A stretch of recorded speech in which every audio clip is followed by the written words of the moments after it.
బొల్లా బ్రహ్మనాయుడు గారు హైదరాబాద్లో ఒక స్థలాన్ని బి దగ్గర కొనాలని ప్రయత్నం చేశాడు. వాళ్ళు ఏం చేశారు, ఇది రెగ్యులరైజ్ అయిపోయిందని చెప్పేసి ఆయనకి రెగ్యులరైజ్ పేపర్ చూపించాడు. పై కొంత ఈయన కూడా కాదు, వీళ్ళ బంధువు అంటే ఎవరో రమేష్, ఆయనకి ఈయన పెట్టుబడి పెట్టాడు. మోసపోయారు. ఒక విధంగా చెప్పాలంటే 1,25,00,000 రూపాయలు ఇచ్చారనేమో ఈనాలో రాస్తాడు, 5 కోట్ల రూపాయలు వైట్ మనీ ట్రాన్స్ఫర్ చేశారని ఆంధ్రజ్యోతిలో రాస్తారు. ఏంటి ఆంధ్రజ్యోతికి ఈనాడికి కక్ష? బొల్లా బ్రహ్మనాయుడు గారు వైసీపీలో ఉన్నాడు కాబట్టి ఆయన మీద కేసు పెట్టించి ఆయన లోపలేపించాలనే ప్రయత్నం. నేను కూడా ట్రై చేసి ఆయన కోసం దొరకలా. ఎందుకంటే పాపం ఆరోగ్యం బాగోదు, ఆయనకి ఏదో హార్ట్ ప్రాబ్లం కూడా ఉంది. కేసు పెట్టారు అనగానే యాంటిసిపేటర్కి వెళ్ళాడు. యాంటిసిపేటర్కి వెళ్ళి పోలీసులకు అందుబాటులో లేకుండా ఉండే ప్రయత్నం చేశారు. ఆ యాంటిసిపేటరీ 11వ తారీఖు వేశారు. ఈ లోపల పోలీసులు వెళ్ళి పట్టుకున్నారు. ఆయన ఇబ్బంది పెట్టాలనే ఉద్దేశంతో. చూద్దాం. నేనేదేంటంటే ఈనాడు ఆంధ్రజ్యోతి కేవలం విష ప్రచారం చేసేటటువంటి కార్యక్రమంలోనే నిమగ్నమైపోయి ఉన్నారు తప్ప దీనిలో అసలు బొల్లా బ్రహ్మనాయుడు గారికి దొంగాస్తి కొనుక్కుని ఏం చేసుకుంటాడు నాకు అర్థం కాల. రెగ్యులరైజ్ కానిటువంటి ఆస్తిని కొనుక్కుని ఏం చేసుకుంటాడు? అది చెప్పినాడు బ్రోకర్ రెగ్యులరైజ్ అన్నాడు, కొనడానికి ప్రయత్నం చేశాడు. అది కూడా బొల్లా బ్రహ్మనాయుడు గారు కాదు, బొల్లా రమేష్, ఆయన దూర బంధువు. అగ్రిమెంట్ ఆయన పేరు మీద ఉంది.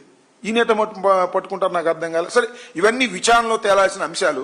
నేను చెప్పదలుచుకున్నది ఏమిటంటే వైఎస్ఆర్ కాంగ్రెస్ పార్టీకి సంబంధించినటువంటి నాయకుల మీద ఈనాడు ఆంధ్రజ్యోతి విషంకకే కార్యక్రమాలు, కేసులు పెట్టించి వెంటబడేటటువంటి కార్యక్రమాలు, బెదిరించే కార్యక్రమాలు నిరంతరం జరుగుతూ ఉన్నది. ఈ ప్రభుత్వం చేస్తున్నది ఏమిటంటే పోలీసులను అడ్డం పెట్టుకుని వైఎస్ఆర్ కాంగ్రెస్ పార్టీ నాయకుల్ని వేధించి భయపెట్టాలని మాత్రమే ప్రయత్నం చేస్తుంది తప్ప ప్రజలకు కావాల్సిన కార్యక్రమాలు చేయటం లేదని ఈ సందర్భంగా నేను చెప్పదలుచుకున్నాను. మీరు చూశారు కదా, 2 సంవత్సరాలు అయింది పరిపాలన. ఏం చేశారాయా చంద్రబాబు నాయుడు గారు? మీరు ఏమైనా చేశారంటే అన్ని చేశానంట, అన్ని చేసేసాయంట. సూపర్ 6లు ఏమున్నాయండి? కూటమి వచ్చిన తర్వాత ఏం చేశారు? ఆడబిడ్డ నిధి అన్నారు. 18 సంవత్సరాలు నిండిన ప్రతి మహిళకి కూడా 1,500 రూపాయలు ఇస్తానని చెప్పావా నెలకి? ఏమండి చంద్రబాబు నాయుడు గారు చేశారా?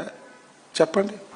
2, నిరుద్యోగ భృతి ప్రతి నిరుద్యోగికి 3,000 రూపాయలు నెలకి ఇస్తామని బాబు కొడుకులు ఇద్దరు ఊదరగొట్టారు. అయిపోయింది అన్నారు.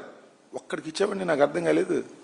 2వది, 50 ఏళ్లు నిండినటువంటి మహిళకి, ఎస్సీ, ఎస్టీ, బీసీ, మైనారిటీలకి పెన్షన్ ఇస్తా అన్నావు. ఇచ్చావా? ఏమంటారు దీన్ని చెప్పండి చంద్రబాబు నాయుడు గారు? మోసం అనరా? ఐపీసీలో 420 అనరా?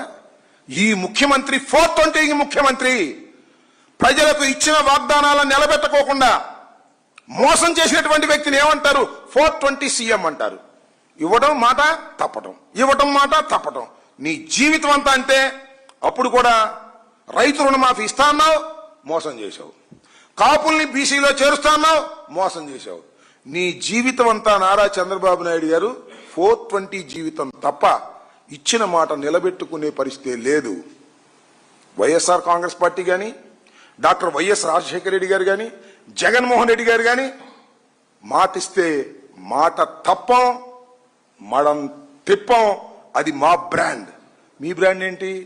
మాట తప్పటం, మడం తిప్పటం, 420గా ముద్రపడటం. మీ బ్రాండ్ గుర్తుపెట్టుకోండి నారా చంద్రబాబు నాయుడు గారు. కేసులతో